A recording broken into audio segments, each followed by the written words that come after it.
Selamat sore semuanya rekan-rekan media. Hari ini kita kedatangan keluarga almarhum Vina. Yang pertama sebelah kiri saya adalah siapa namanya? Marliana kakak almarhum. Hah? Marliana. Marliana Marbun. Marliana. Gua kira Marbun soalnya istri gua markanya Marbun. Marliana ya? Iya. Kakak kandung almarhum. Iya. Ya, kakak kandung dari Vina. Iya. Bapak? Siapa? Wasnadi. Wasnadi bapak kandung almarhum. Ibu? Sukaisi ibu kandung dari almarhum. Dan yang ganteng ini tapi saya lebih ganteng. Dirat. Hah? Dirat. Dirat produser yang bikin film ini. Oke. Dirat. Agar lebih terorganisir, saya akan mencoba dengan mengajukan pertanyaan yang mewakili kalian. Karena kalau kalian nanti terlalu kemana-mana, kurang terlatih sebagai wartawan seperti aku. Oke, kejadiannya tanggal berapa? Kamu bersaudara berapa orang? 4. 4 orang. Kamu nomor berapa? Saya nomor 2. Almarhum? Bungsu. Umur berapa dia pas kejadian itu? 16 tahun. 16 tahun. Itu tanggal berapa? Tanggal 27 Agustus 2016. Kejadiannya pertama dia dibonceng sama cowok yang juga almarhum. Iya. Dari mana ke mana berangkatnya? Dari rumah izin mau main. Mau main dijemput sama cowok ini. Iya. Oke. Mau jam berapa itu kejadian? Habis Isya kalau nggak salah. Oke, habis itu nggak tahu lagi beritanya. Iya. Nggak tahu lagi beritanya. Baru tahu kemudian bahwa almarhum sudah meninggal. Berapa lama kemudian? Di jam setengah 1 malam. Malam itu juga. Iya, di malam itu. Yang kasih tahu siapa? Ternyata yang ngasih tahu itu pelaku Hah? datang ke rumah. Awalnya kan nggak tahu itu pelaku ya. Datang ke rumah. Pelaku yang juga udah divonis. Iya. Dia bilang apa? Dia bilang Vina kecelakaan. Oke. Ya, terus bapak sama kakek itu datang ke rumah sakit. Itu masih ada nafas sih sebentar, terus nggak lama dia meninggal. Nama pelaku yang datang ke rumah itu siapa? Saya kurang tahu ya. Soalnya yang ngadepin waktu itu bapak. Ada, Bapak tahu? Nggak ingat ya? Nggak ingat.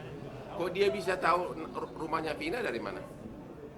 Mungkin dia tahu dari yang lain mungkin. Nggak Oh, jadi nggak kenal kalian identitasnya? Iya, nggak kenal. Oke. Kemudian kalian ke rumah sakit dan meninggal. Iya. Kemudian sementara benar awalnya kata polisi kecelakaan tunggal. Ya, waktu datang ke rumah sakit itu kan di situ ada polisi tuh bilang katanya kecelakaan tunggal.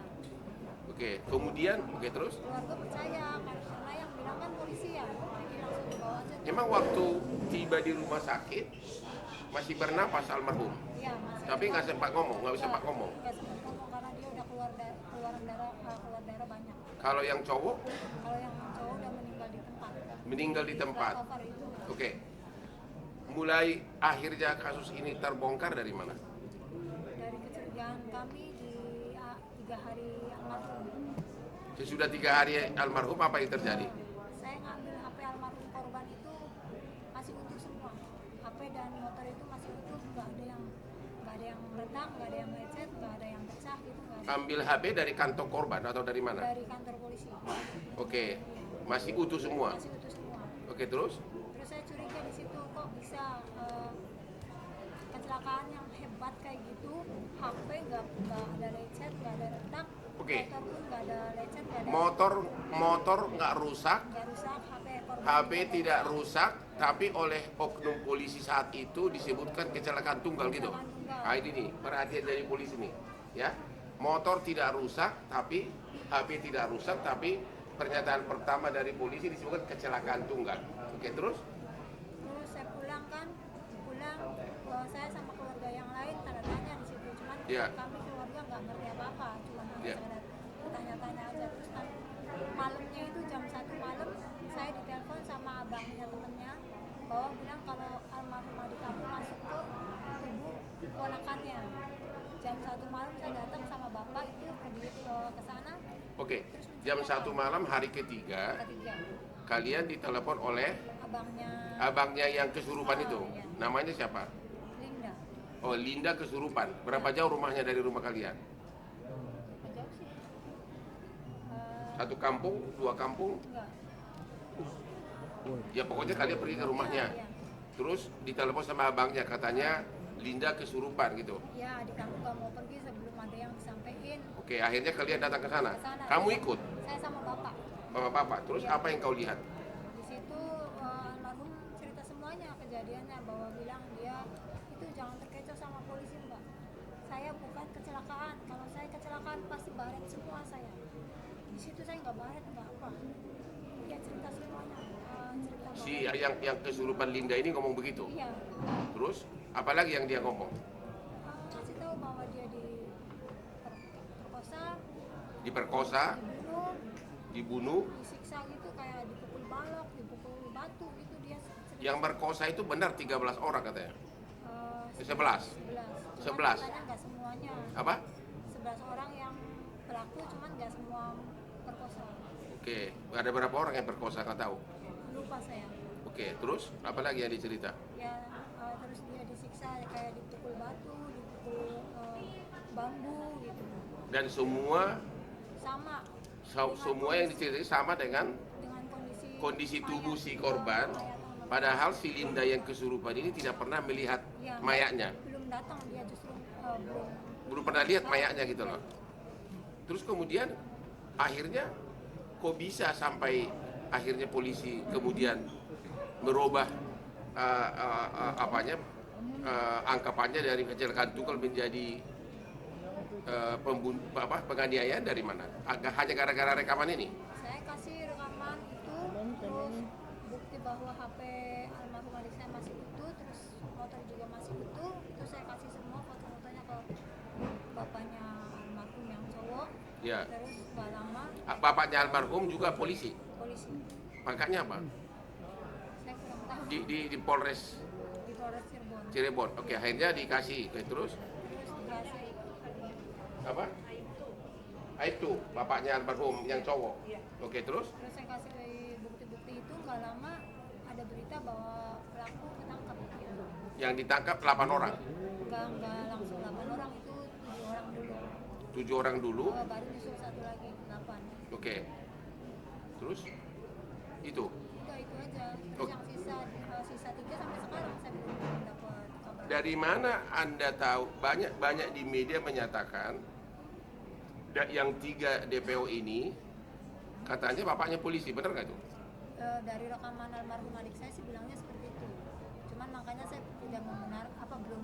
Oh, belum pasti gitu. Iya. Hmm. Masih dicari tahu kebenarannya kalau yang apa itu. Oke, ada lagi yang mau ditambahkan? Hmm? Saya cuma minta Kapolri sama Kapolda mengusut tuntas. Oke, dari Bapak ada yang mau diutarakan, silakan Pak. Bapak siapa tadi Pak? Terima kasih ya Pak.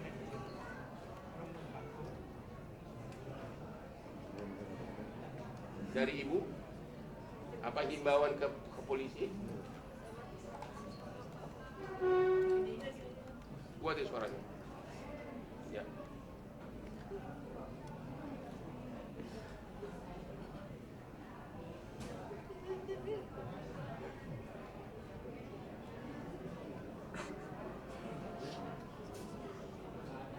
Jadi mengucapkan terima kasih kepada Pak Hotman Paris, kepada Pak Dera, pada netizen se-Indonesia yang sudah mau membantu menaikkan lagi kasus ini, membantu supaya Oke.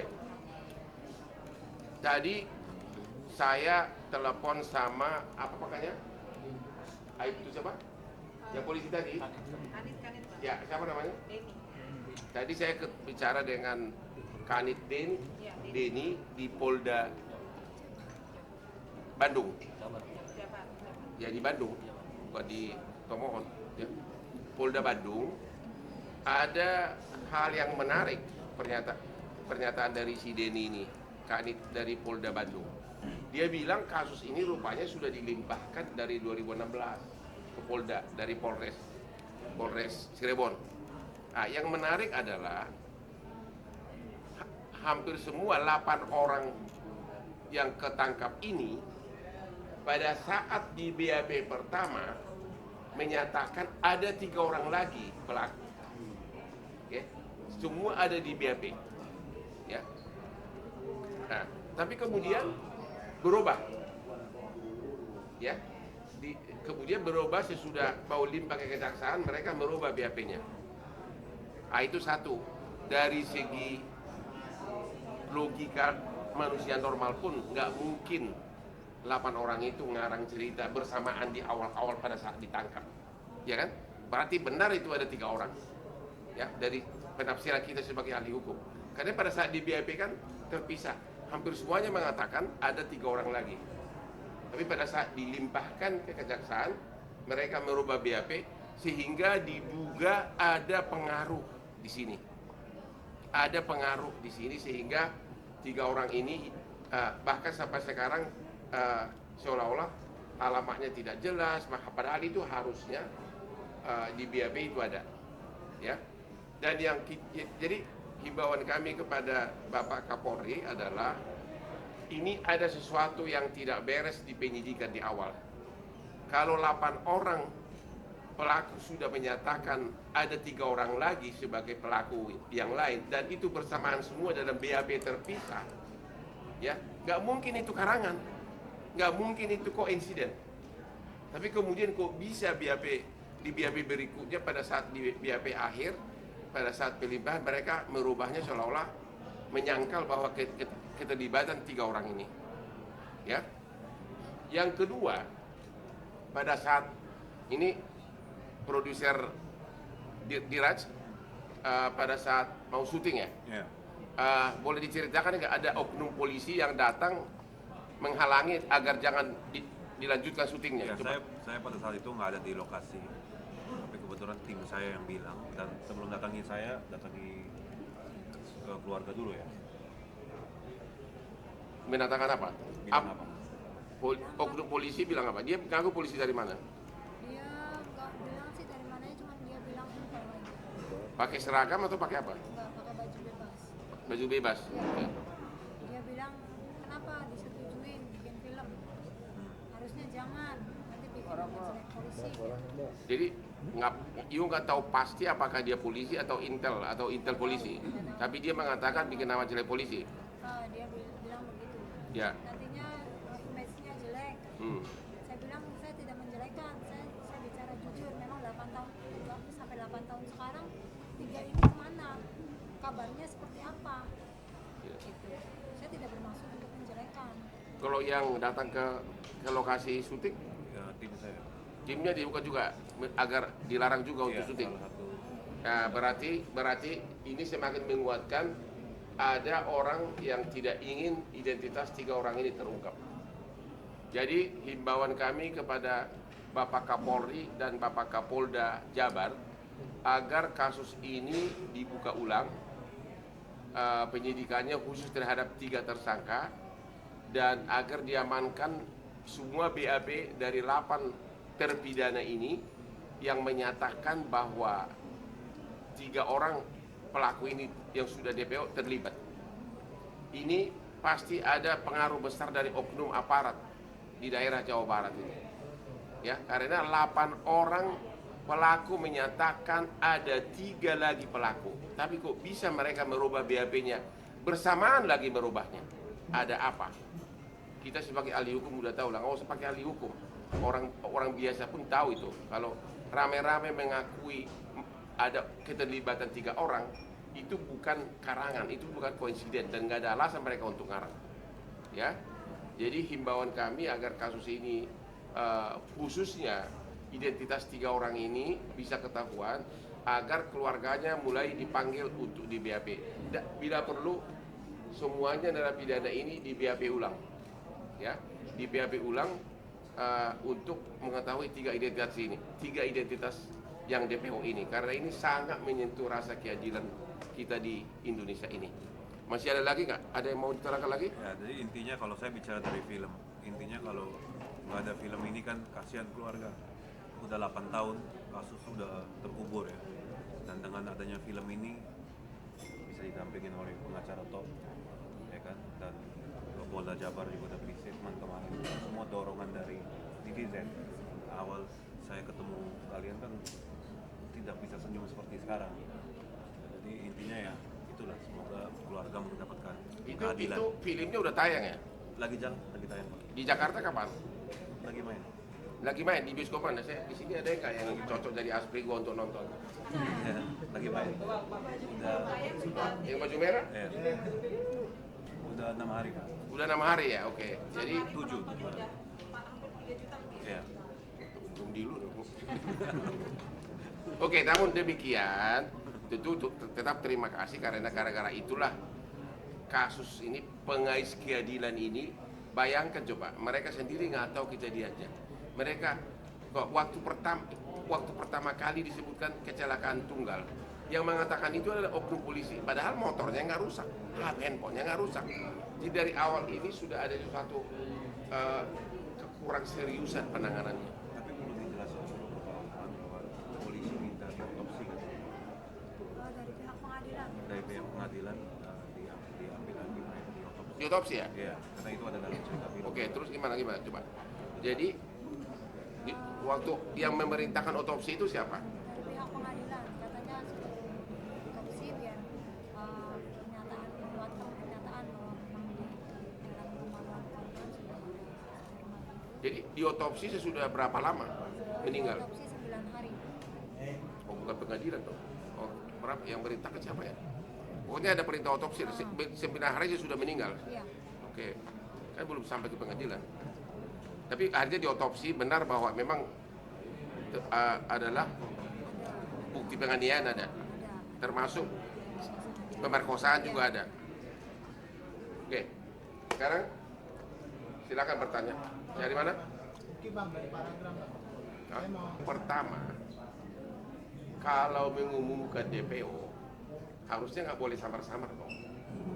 Ya, jadi itu yang kami himbau lagi kepada Polda Jabar, tolong segera dilakukan. Makanya saya bilang tadi penyidikan ulang. Karena apa? Hampir dalam semua tindak pidana yang DPO, apalagi orang Indonesia, dia selalu pulang ke keluarganya, selalu menghubungi keluarganya. Jadi kalau identitasnya tahu, jejak digitalnya gampang didapat. Apalagi 8 tahun. Contoh nih, ini ada contoh nih. Ini tidak pidana kekecilan. Waktu restoran kita Hotman yang di Tajur Bogor, manajernya bawa kabur uang penjualan 2 malam 110 juta. Dia dari pindah dari hotel ke hotel sesudah dia terlibat judi online. Ketahuannya dari jejak digital. Dia mesan nomor baru dan sebagainya, pakai nick KTP yang lama sama emailnya. Itu bisa langsung kesambung ke Polres Bogor. Dari situ ketahuannya. Hanya gara-gara memakai email dan nicknya dia untuk, saya nggak tahu apa dia pesan nomor baru atau tidak. Makanya dari saya bilang tadi bahwa bagaimana bisa mengumumkan DPO kalau belum tahu identitasnya. Yang kedua, harusnya kan kalau memang sudah tahu, keluarganya dipanggil agar ketahuan, ya. Itu jejak digitalnya itu bisa dapat dari keluarganya. Tapi kalau siapa yang di DPO kan nggak tahu, ya kan? Ya ini yang saran kami kepada Polda Jabar, tolong agar BAP yang pertama dulu, di mana waktu si 8 pelaku ini yang sudah narapidana ini mengaku, itu dikumpulkan semua. Dan juga bila perlu di BAP ulang sebagai saksi mereka ini. Ya, itu. Yang kedua apa tadi? Oke, bukti rekaman itu jelas bukan bukti, tapi itu hanya sekedar petunjuk. Ya, bukan bukti satu. Ya, hanya sekedar petunjuk, tapi melihat sinkron semuanya dengan keadaan apa yang dia ceritakan di dalam kesurupan itu persis sama kejadian apanya yang dialami oleh korban. Itu hanya bukti petunjuk, ya, nggak bisa dipakai sebagai bukti yang sah, ya. Tapi yang paling utama adalah pengakuan dari 8 orang itu waktu dia BAP pertama. Yang ketiga apa? Nah, langkah dari Bang Hotman terhadap kasus ini, ya pengawalannya akan seperti apa? Langkahnya adalah inilah langkah pertama ini. Nah, ini sangat efektif ini, ya. Ini langkah pertama karena ini pasti nanti akan ditayangkan seluruh media. Dan juga pertama barusan saya baru 5 menit ikut sudah langsung dapat informasi bahwa itu barusan dari penyidik itu, ya. Kita akan kawal terus, kita akan surati terus, kita adukan terus sampai akhirnya orang-orang Polda melaksanakan tugasnya secara profesional. Yang lain? Bang, aku bertanya sama keluarganya. Ya, siapa? Kakaknya Vina. Tadi saya sempat mendengar Dari otopsi itu dari pihak kepolisian, nggak tahu pihak kepolisian, nggak tahu pihak pengadilan, saya nggak ngerti lah. Pokoknya memang ada perintah untuk otopsi 9 hari itu. Terus yang kedua, apakah dari Polda Jabar sendiri sudah ada upaya untuk mengungkap 3 pelaku yang ini dan masih buruan ini? kemarin Polda datang ke rumah sih bilangnya sedang diusahakan, sedang diupayakan lagi. Tapi tadi Polda Jabar sudah menunjukkan 3 DPO, katanya identitasnya sangat kabur ya. Iya, bahkan cuma kayak pakai sketsa hitam gitu doang. Nanti kalau abang mau lihat, Gitu ya, coba nanti kita ya. Oke, jadi setelah Berarti masih dipertanyakan. Itu tadi makanya dalam melalui ini kita menghimbau agar Polda Jabar memulai lagi penyelidikan terhadap 3 orang ini. hasil otopsinya dari 9 hari itu kenapa sih baru 9 hari meninggal baru adanya perintah untuk otopsi gitu? Terus hasilnya seperti apa otopsinya?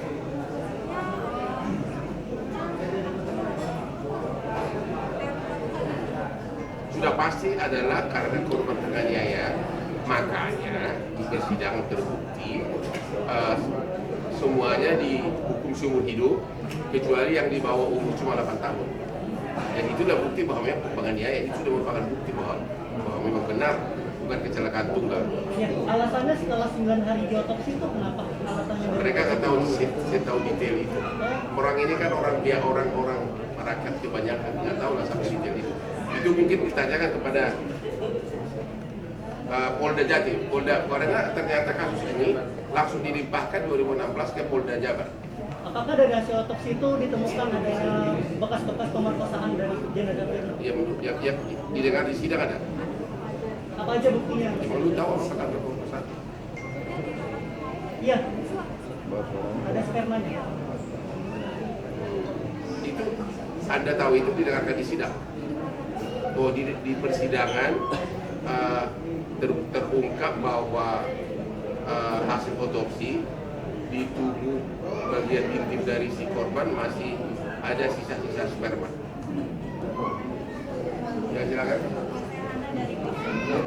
Datang ke rumah katanya. Jangan dilanjutkan syutingnya gitu ya.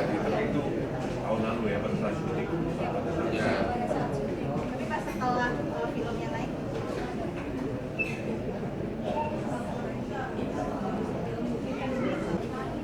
Almarhum Vina sama almarhum Eki berteman atau pacaran? Oh, pacaran.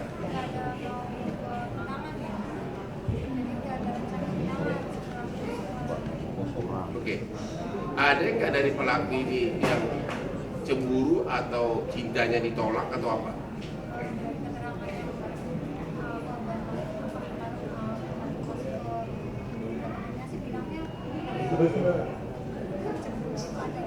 Kayak yang ngomong itu siapa?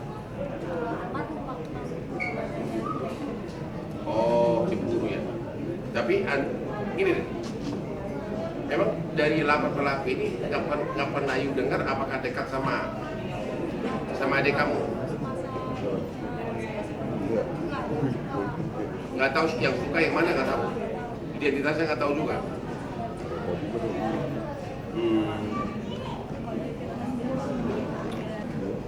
Bang akan menghadirkan keluarga Eki itu nggak sih Bang? Apa? Selama ini kan yang pihak temannya Bang Vina itu kan nggak pernah keluarganya dihadirkan. Mungkin nanti ini kan baru pertama kali, ya kan? Jadi ya gue nggak tahu sampai sana mungkin akan datang nanti menyusul, ya. Karena ini baru pertama kali aku pun mulai ikut ini karena udah nggak tahan. Setiap malam ada juga netizen ganggu saya di WA saya bunyi terus, ya bunyi terus. Gua kira gara-gara video viralnya si Tante MB yang dia bilang tidak butuh cowok, ternyata Vina melulu. Akhirnya itu saya itu setiap malam itu harus disalin, kalau nggak disalin seluruh Indonesia pengaduan itu datang, ya termasuk yang saya ini WA sama DM saya itu penuh mengenai Vina. Aku sendiri nggak tahu kasusnya, jujur aja Langsung saya suruh tim Nano riset, akhirnya baru mulai tertarik. Ternyata menarik sekali. Ya. Cuman buat kakaknya Vina,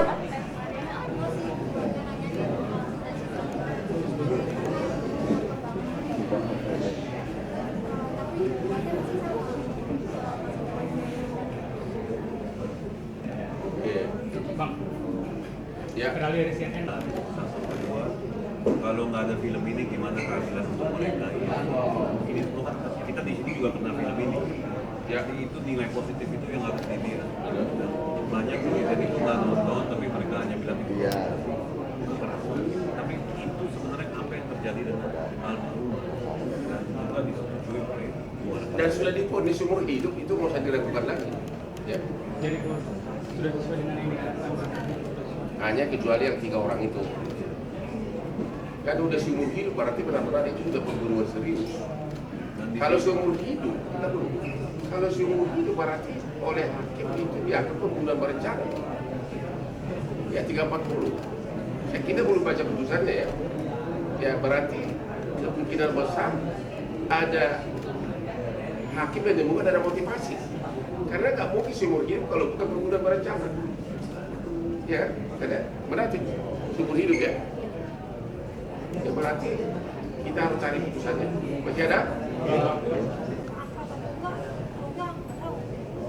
Berarti emang jarang main. Ada pelaku yang tiba-tiba tahu rumah kita itu. Ya mungkin tahu atau siapa sih. Karena memang almarhum itu nggak pernah main kalau ada yang sakit. Ya itu makanya kita akan mencari putusannya dulu karena kenapa hakim menjatuhkan hukuman seumur hidup? Berarti apa ya? Berarti pembunuhan berencana. Kalau berencana berarti kenapa? Itu loh.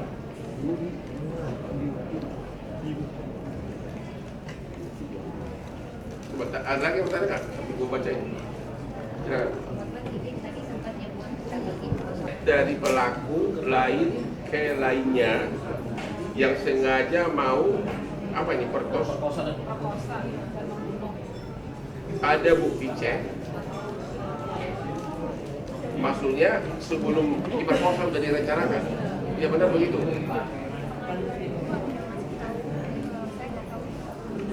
Kalau Jakarta sendiri nggak bilang apa?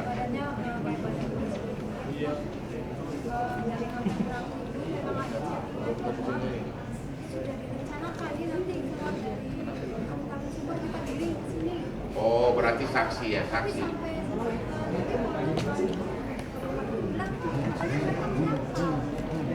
Lah, ribet banget tuh. Cekat bang. Ya itulah, itu berarti hakim lebih percaya kepada direncanakan. Kalau nggak mungkin seumur hidup. Kalau itu cuma penganiayaan biasa nggak, paling 15 tahun. Ya, udah itu. Berarti memang jadi memang di sini kami melihat ada ketidakseriusan untuk mengungkap 3 pelaku ini. Ya, kelihatan jelas bahwa pelakunya 11 orang. Kelihatan jelas 8 pelaku itu mengakui keterlibatan 3 DPO ini. Tapi kemudian mereka membantahnya sesudah mau limpah kasus ke kejaksaan. Berarti ada pengaruh seseorang. Dan kemudian yang kedua, diumumkan DPO sekarang ini, ya, tapi identitasnya tidak jelas. Bagaimana bisa mengumumkan DPO kalau identitasnya nggak jelas? Ya, namanya disebutin. Namanya disebutin. Ada Peggy alias apa gitu. Alamatnya nggak disebutin. Maksudkan nama lengkap bang, kayak gitu. Nggak ada Peggy alias Ada penyiperas.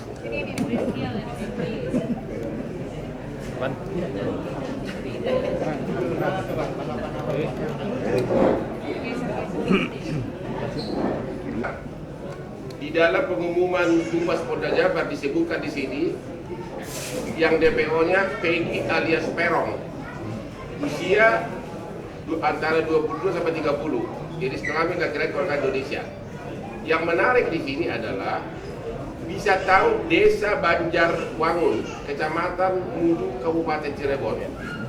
Pertanyaannya adalah apakah Bapak penyidik Polda Jabar sudah datang ke desa Banjarwangun ini sebelum mengumumkan DPO? Ya, apakah Polda Jabar sudah mendatangi desa Banjarwangun, Kecamatan Mundu, Kabupaten Cirebon? Apakah benar si DPO ini memang dari asal sana dan keluarganya ada enggak? Itu kan gampang banget diteliti. Oleh karena itu dalam kesempatan ini melalui media ini kami memohon bantuan dari Kepala Desa Banjarwangun, Kecamatan Bulu, termasuk juga camatnya Kabupaten Cirebon, agar Bapak berkenan untuk mengecek wargamu ada enggak warga bernama Peggy alias Perong dari desa Anda yang mungkin juga sudah menghilang, tapi keluarganya ada, ya. Ada 3. Jadi pertama Peggy alias Perong, desa Banjarwangun, Kecamatan Mundu, Kabupaten Cirebon. Ya, mohon kepala desanya dan camatnya untuk meneliti warganya. Satu lagi Andi, ada nama Hotman. Andi usia 23 tahun sampai 31, antara 23 sampai 31, laki-laki. Tepat tanggal lahir juga sama, desa Banjarwangun, Kecamatan Mundu, Kabupaten Cirebon. Mohon kepala desa, camat mencari, meneliti di desa kamu ada yang nggak pernah laki-laki bernama Andi. Satu lagi bernama Dani, umur 20 sampai dengan 28 diperkirakan. Sama juga dari desa Banjarwangun, Kecamatan Mundu, Kabupaten Cirebon. Jadi Bapak penyidik Polda Jabar, khususnya Direktur Pidana Umum dan Kapolda, tolong benar-benar penyidik segera mendatangi desa ini. Ini desa ini jauh nggak dari kampungmu? Berapa jauh? 10 kilo ya. Jadi gini, nama ini dapat dari siapa sama desa ini? Berarti ada kan di berkas kan? Itu loh. Ya kenapa nggak diturunkan tim ke sana? Bapak Kapolri, ini wargamu ini benar-benar menangis ini Bapak Kapolri, kasihan ini. Nama desa TPO ini ada semuanya. Kenapa penyidik belum turun ke sana? Terima kasih.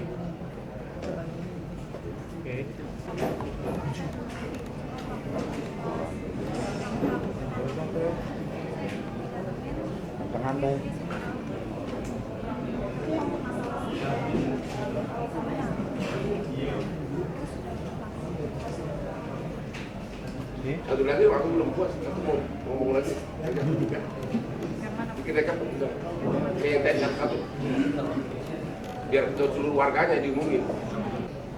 Himbauan dari tim Hotman 911 dan juga keluarga almarhum Vina kepada camat, kepala desa dan seluruh warga desa Banjarwangun, Kecamatan Mundu, Kabupaten Cirebon. Ada 3 orang yang diduga sebagai pelaku penganiayaan menimbulkan meninggalnya Vina dan juga pemerkosaan, katanya berasal dari desa kalian, yaitu bernama Peggy alias Perong, Andi, dan Dani.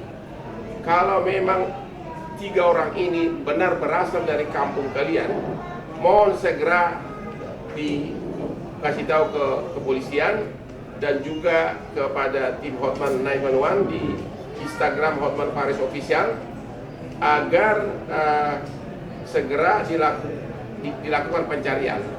Benar nggak 3 orang ini pernah tinggal di kampung kalian? Dan kedua, apakah keluarganya masih tinggal di sini? Keluarga dari 3 orang yang diduga pelaku pembunuhan dan pemerkosaan ini. Terima kasih dan bantuan kalian sangat diharapkan, ya, sangat diharapkan. Ya, terima kasih. Bahwa salah satu pelaku ini adalah orang tuanya dari oknum kepolisian, tapi itu belum ada kepastian. Terutama yang DPO ini, ya. Namun kita ada kecurigaan karena apa? Karena kok bisa gitu? Enggak, sepertinya masih kurang dilakukan penyidikan serius atas 3 orang ini. Jangan-jangan belum pernah ke desa itu, tapi DPO sudah diumumkan. Jangan-jangan, kita belum tahu. Kalau benar sudah diumumkan DPO oleh Humas Polda Jabar, tapi belum pernah ke desa itu, pertanyaannya ada apa ini? Pasti ada sesuatu rumput yang bergoyang. Harus viral dulu Bang. Ya makanya, kalau sampai Polda Jabar berani mengumumkan bahwa 3 DPO ini berasal dari desa ini, tapi penyidiknya belum pernah ke desa itu, minimum akhir-akhir ini, berarti ada pertanyaan besar, ada apa? Oke, sudah terjawab ya? Pengumuman resmi institusi menyebutkan nama desa, berarti kemungkinan besar itu benar. Ya.